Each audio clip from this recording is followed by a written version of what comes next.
I may be one of the richest people in the world who doesn't have a bank account. I'm not allowed a bank account anywhere in the world. I do not have a bank.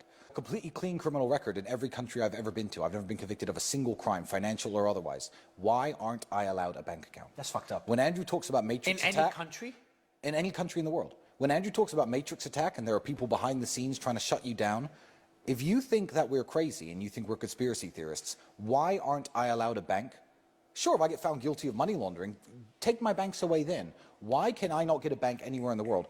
There's a friend of mine, there's a good friend of mine who owns a bank. I'm not going to put him on blast, I'm not going to say the name of his bank, but he owns his own bank, he's a very successful guy. He's a member of my private network, an actual bank, a bank. And he said, don't worry, Tristan, I'll just give you an account in my bank, no problem.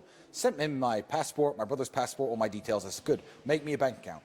He calls me 2 days later, he says, I have never seen anything like this in my life. I said, what? He says, when you try to speak with your banking regulator, the people who issue your banking license, it's always weeks and months to get them to reply to you, and it's a very long process. The person who issued my banking license called me today and said, if you give these 2 accounts, your license is revoked and your bank's being shut down. And I was like, wow. So if you don't believe in the Matrix, if you don't believe me and Andrew are under attack, if you think that we are just, I guess, suffering the consequences of our own actions and that we're criminals and there's no conspiracy against us, explain to me, please, why I can't have a bank